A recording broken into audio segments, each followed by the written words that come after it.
Dear students, welcome to EPG Pathshala. Today in this module, we are going to talk about Rabindranath Tagore and his thoughts on ecology. Uh, as many of you would know, Rabindranath Tagore was born in 1861 uh, and he was a renowned poet, novelist and intellectual of modern India. He was also a painter of repute. He was born into the illustrious and wealthy family of Tagores or Thakurs who hailed from Jessore, Bengal.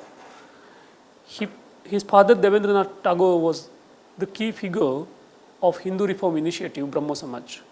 Brought up in a family where the arts and letters were widely practiced, Tagore was homeschooled since early adolescence. He sailed for England to study law but came back soon. At the age of 16 years, he published his first collection of poems under the pseudonym Bhanu Singha. His vast oeuvre of poetry, prose, drama, songs, and essays formed an effective articulation of humanism that he was deeply attached to, a quest for divine, a political sensibility of criticism of imperial rule, and an Indian articulation of what it means to be modern. In 1890, Tagore began managing his father's estate in Sialda. His stay here drew him closer to villages as a space and prodded his thoughts on the relationship between a city and a village. In 1901, he moved to Shantiniketan where his family owned land and began building a school and a university which would administer education outside of the oppressive discipline which had made him dislike school in his childhood. The Vishwabharati University struck roots here. He also started Sri Niketan, the cottage industries initiative, to engage with the activities of the village communities around Shantiniketan. During the partition of Bengal in 1905, Tagore raised a strong voice in opposition. He received knighthood in 1915 and returned the honor in response to the massacre in Jallianwala Bagh, Amritsar in 1919.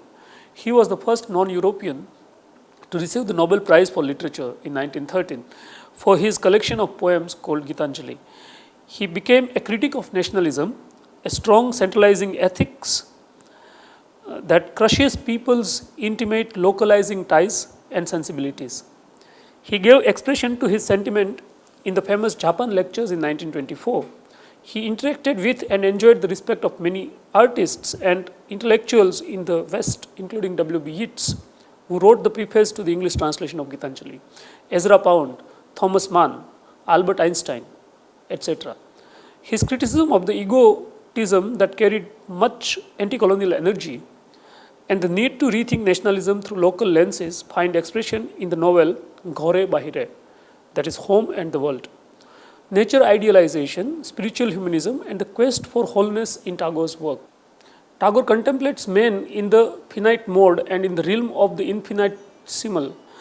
The man who is bound in the realm of material and worldly demands is constantly seeking to unite with the man who is on a journey to seek his maker. This journey is not an easy one. According to Tagore, he needs to fully liberate himself from his ego in order to proceed on this journey. His embrace of the physical universe around in a non-acquisitive manner is a crucial step in his journey towards the supreme being. In the corpus of Tagore's song, in the Prem and Prakriti Parjaya, in the mood of love and nature, we find this close linkage between nature idealization and the craving for a connection with God. We might disaggregate Tagore's ecological thinking into two modes: the mode of spiritual contemplation in appreciation of nature and the contemplation of the threats of industrial modernity and urbanism on the preserve of nature, which is also the realm of organicity for him. The former makes nature an important ally for man to accomplish transcendence and step out of the confines of societal life. His humanism is contained in his philosophy of religion of man, wherein man achieves union with the Supreme Being by joining with all around him in immersing himself in the world. Such immersion for Tagore is personal and individuated, not a union in losing the self in a community. Group modes of being don't find much significance as Tagore sees such a quest as each man's own personal individual one. He writes in his work, The Message of the Forest, 1919, that, I quote, "When we are threatened with loss of self-respect, when our mind is overwhelmed with the idea that there can be only one type of civilization worth the name, and that a foreign one, when our one conscious desire is to strive with all our might by begging, borrowing, or stealing towards some ideal of perfection which can only be related to us as a mask to a face or a wig to a head, then our only hope lies in discovering some profound creative desire persistent in the heart of our race, in the subconscious mind of our people. For in the long run, it is our subconscious nature which wins. And it is the deeper, unseen current of the mind which greatly cuts its own path and reaches its own goal, not the conscious waves on the surface, which clamorously makes themselves obvious and vigorously storms at the present time. The environment in which we see the past of India is the forest, the memory of which permeates our classical literature and still haunts our minds. The memory of these sacred forests is the one great inheritance which India ever cherishes through all her political vicissitudes and economic disturbances. Unquote. As a thinker and a human being, Rabindranath Tagore seeks wholeness. The longing for wholeness is so critical that it recurs throughout his writing over a long period. In the Message of the Forest, for instance, he writes, and I quote, "By concentrating our pride or desire upon a limited field, the field of animal life, we seek to exaggerate a portion at the expense of the whole. The wholeness which is in man's life of the spirit. From this results evil. That is why renunciation becomes necessary, not to lead destitution, but to restoration, to win back the all." He is convinced that humanity's redemption lies in rediscovering the happiness that wholeness alone can yield. His vision of life and the universe belong to an integrated cosmology. Not only this, his understanding of the place of humanity on earth can never see it as divorced from the natural world within and around it. The other enduring complementary idea in the work of Rabindranath Tagore is the unity of creation. We find him drawing this wisdom from the ancient Sanskrit verse, and I quote, "Forms are many, forms are different, each of them having its limits. But if this were absolute, if all forms remained obstinately separate, then there would be a fearful loneliness of multitude. But the varied forms in their very separateness must carry something which indicates the paradox of their ultimate unity, otherwise there would be no creation." Unquote. The thread tying all creation together may not always be visible to human senses, but that does not imply that no such thing exists. Unity, harmony, and proportion alone lend meaning to existence. The same loss of unity and harmony occurs when, in our daily lives, we get lost in the limited realm of our self-interest. And I quote, "In everyday life, our personality moves in a narrow circle of immediate self-interest, and therefore our feelings and events within that short range become prominent subjects for ourselves. In their vehement self-assertion, they ignore their unity with all." Unquote. For Rabindranath Tagore, freedom is only attainable in the context of a human community living in the midst of a liberated natural world. If he could see what is happening to our world today, he would be horrified to see the teeming feedlots, animal factories, and monocultural ranches. That would be a recipe for certain slavery, obvious slavery for the animals and plants and at the mercy of machines, and a thinly disguised slavery for the humans engaged in the everyday management of the system. Their moral stature truncated by the regimented industrialization of their lives. What is Rabindranath Tagore's vision of liberated nature then? What he calls Mukt Dhara. We get an early clue from a passage in his autobiography, and we reproduce the passage below. I quote, "We, the children, were not allowed to go beyond the boundaries of our home. We were not free to circulate even in some parts of the household itself, which is why I used to look out at the world of nature from behind shutters. There was something there called the outside. It was an infinite extension beyond my reach, and yet its sights, sounds, and smells would slip in here and there through chinks in the doors and windows and suddenly touch me.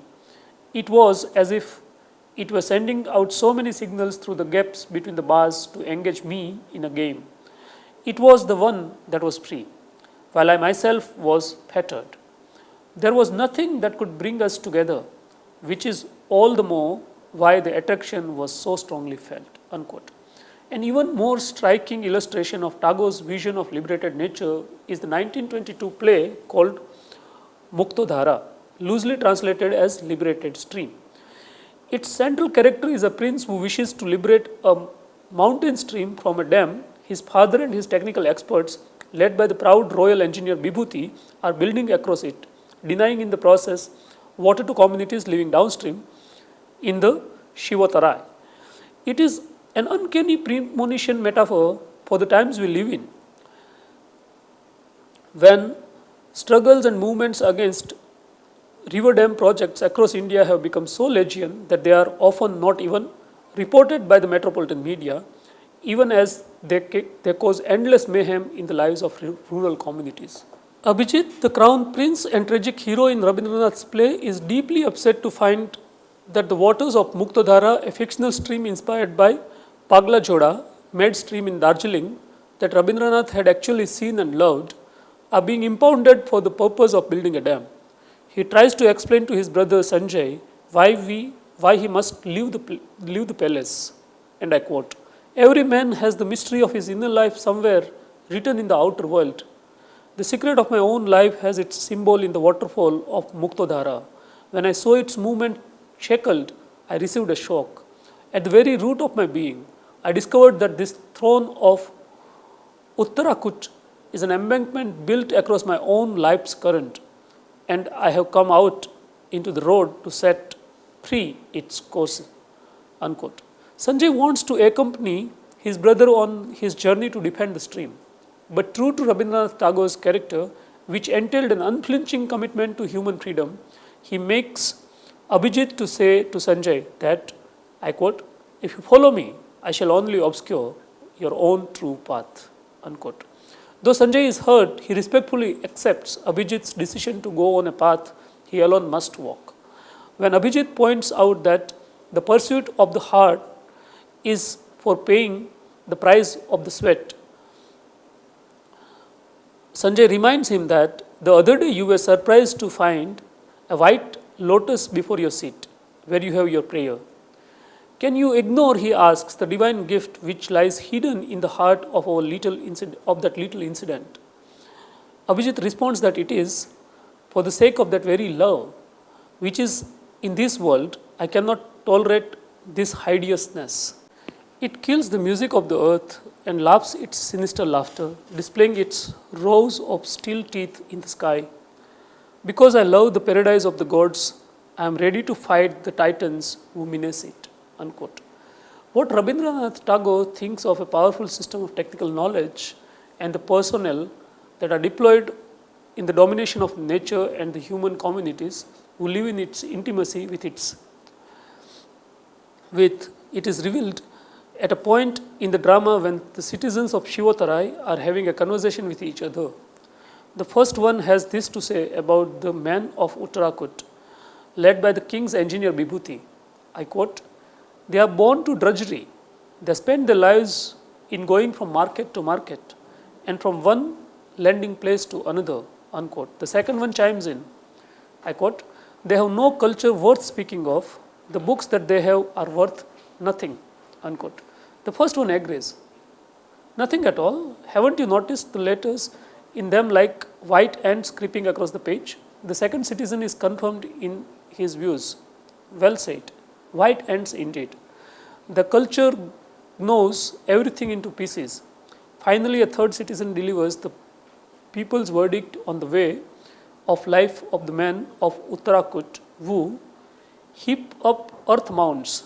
They kill life with their arms and destroy mind with the books. Unquote. Rabindranath Tagore's sentient pantheism and its philosophical consequences. Whenever one looks at his poems and plays, or his stories and essays, Rabindranath's writing is all too sensitive to the divine liveliness of nature. Humanity is incomplete without the living participation of nature. Natural forces have a continuous presence in the human drama, inextricably bound up with it. There is no separation between humanity and nature. He himself writes of this as a feature of Indian culture. I quote, "In the drama of other countries, where the human characters drown our attention into the vortex of their passions, nature occasionally peeps in, but she is almost always a trespasser. But in all our dramas, nature stands in her own right, proving that she has her great function to impart the peace of the eternal to the human patients and to mitigate their violent agitations, which often come from the instability of spiritual lameness."